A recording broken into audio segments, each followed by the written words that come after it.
Hello student, how are you today? I hope you still in a good health today. Before we start our lesson today, we pray together. Let's pray. Our Father in heaven, we thank you for your blessing. We thank you for your guidance in our life.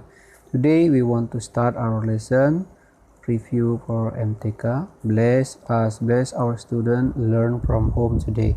Thank you Jesus. We surrender our life into your hand. In Jesus name we pray to you. Amen.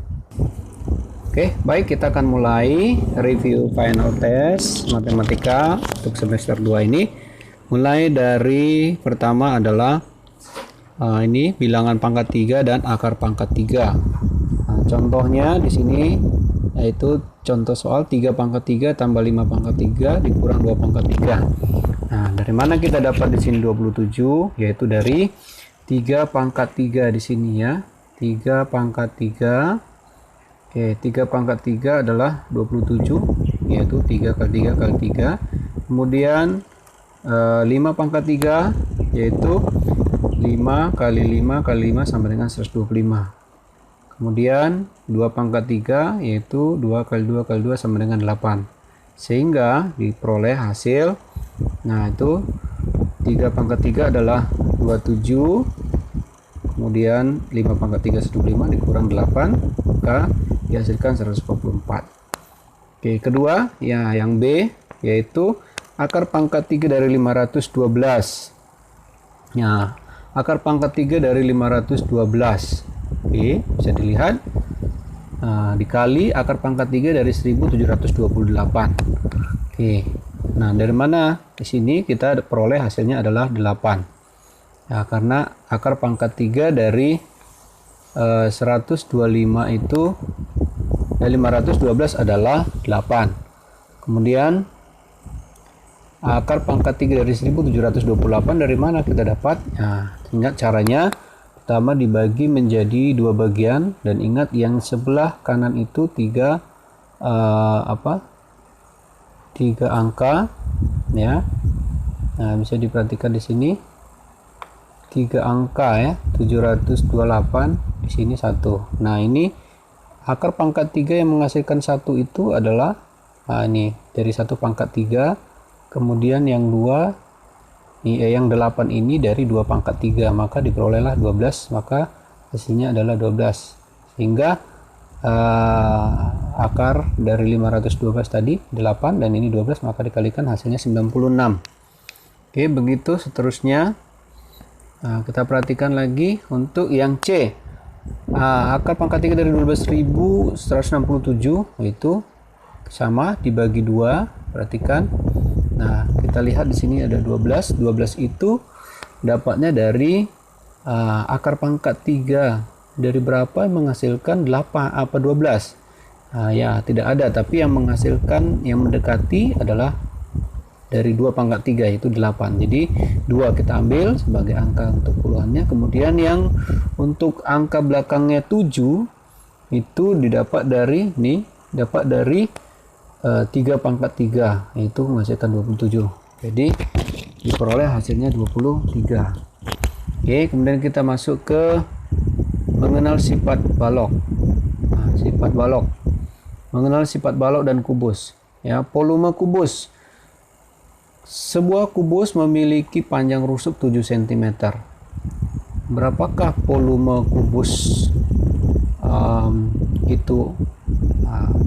Berapakah volume kubus itu? Volumenya adalah, jawab, volume rumusnya ada P sama dengan R kali R kali R, atau V sama dengan R pangkat 3. Atau volume sama dengan jadi 7 kali 7 kali 7 kali 7 343, atau 7 pangkat 3 343 cm kubik. Oke. Kemudian yang B untuk mencari rusuk. Nah, sebuah kandang ayam berbentuk kubus, volume kandangnya diketahui 4096 cm kubik. Berapakah panjang rusuk kandang tersebut? Yaitu dengan menggunakan R sama dengan akar pangkat 3 dari volume kubusnya. Nah, di situ volume kubusnya sudah ada ya, 4096. Nah, maka diperolehlah 16 cm. Oke. Kita lanjut ke mengenal bagian-bagian dari kubus dan balok. Nah, perhatikan. Di situ ada rusuk. Rusuknya ada 12. Gimana kita mengetahui rusuk? kamu bisa lihat gambarnya. Yang disebut rusuk itu adalah AB, BC. Ya, kamu lihat di situ ada AB, BC, CD, ya, kemudian AD dan seterusnya.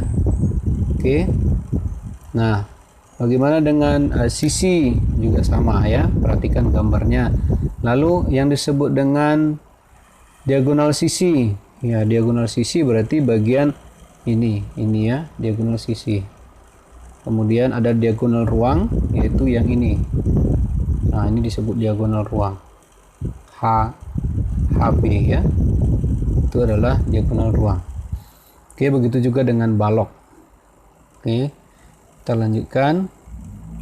Berikutnya adalah jaring-jaring. Di sini adalah satu buah kubus.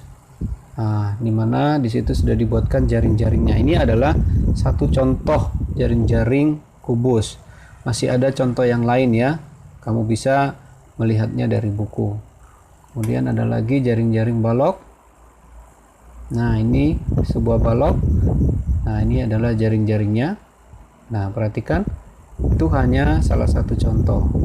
Kamu boleh melihatnya lagi dari buku ya. Ada banyak cara, ada banyak jaring-jaring dari balok. Nah, ini contohnya ya.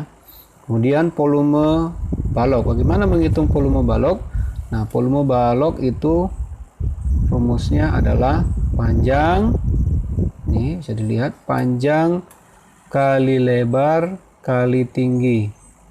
Nah, panjangnya di situ diketahui 12 cm, kemudian lebarnya 4 cm, tingginya 5 cm. Nah, itu dikalikan menghasilkan 240 cm kubik. Kenapa kubik? Karena dia volume ya. Kemudian pengolahan data. Nah, ini pengolahan data. Bisa dilihat pengolahan data. Ya, mulai dari min. Apa itu artinya min? Ya, min adalah atau rata-rata total data per banyaknya data. Nah, dari contoh bisa dilihat. Ini adalah data hasil nilai ulangan matematika kelas 5. Ada nilai 7, ada 6, 8, ada juga 6 lagi, 9, 8, 6, 7, 10, dan 8. Nah, berapa rata-ratanya dari nilai matematika itu? Maka diperoleh rumus dari situ, total data. Jadi total data ditotalin ya. Datanya tuh perhatikan. Jadi 7 tambah 6 tambah 8 tambah 6 tambah 9 tambah 8, maka dihasilkan itu 75. Lalu banyak data, ada 10, dibagi 10 maka menghasilkan 7,5. Oke. Nah, begitu juga dengan median. Median adalah angka yang berada di tengah data setelah data diurutkan dari yang terkecil ke yang terbesar. Contohnya di sini, median dari data nilai ulangan matematika kelas 5 ada 7, 6, 8. Nah, langkah pertama adalah data nilai itu disusun dari yang terkecil. Kamu bisa lihat di situ, setelah disusun mulai dari 6, 6, 6, 7, 7, 8, 8, 8, 9, 10. Nah, baru kita lihat atau bagi. Nah, manakah data tengahnya? Data tengahnya ada 2. Nah, data tengahnya ada 2. Kamu bisa lihat di situ, data tengahnya ada 2, yaitu 7 dan 8. Nah, 7 dan 8 itu adalah data tengahnya. Nah, kamu bisa lihat, maka mediannya adalah 7 ditambah 8 dibagi 2. Hasilnya 15 bagi 2 sama dengan 7,5. Nah, itulah disebut dengan median. Kemudian modus. Modus adalah nilai yang paling banyak muncul. Nah, ini contoh modus dari data nilai ulangan. Nah, kita lihat di situ. Nilai 6 ada 3, nilai 7 ada 2, nilai 8 ada 4, nilai 9 ada 1, nilai 10 ada 1. Nah, nilai mana yang terbanyak? Yaitu nilai 8. Karena ada 4. Jadi, modusnya adalah nilai 8. Oke, itu untuk modus. Nah, sekarang kita lanjut ke penyajian data dalam diagram batang dengan skala yang benar. Nah, di sini kita harus perhatikan bagaimana menentukannya. Nah, ini ada contoh soal, sajikan data nilai ulangan matematika kelas 5 harapan bangsa berikut ke dalam bentuk diagram batang. Di sini adalah nilainya. Nilai 60 ada 2 siswa, 70 ada 8 siswa, 75 ada 10, nilai 84, nilai 10 ada 5, dan nilai 100 ada 2. Nah, langkah pertama adalah menentukan letak nilai posisi mendatar, yaitu horizontal. Nilainya di posisi horizontal dengan jarak yang sama tentunya. Langkah kedua, tentukan letak jumlah siswanya di mana? Di vertikal. Dengan skala mulai dari 0 dan boleh loncat 2 atau loncat 3 tergantung dari data yang ada. Kemudian langkah ketiga adalah gambar batangnya harus sesuai dengan data dan gunakan penggaris supaya lurus dan rapi.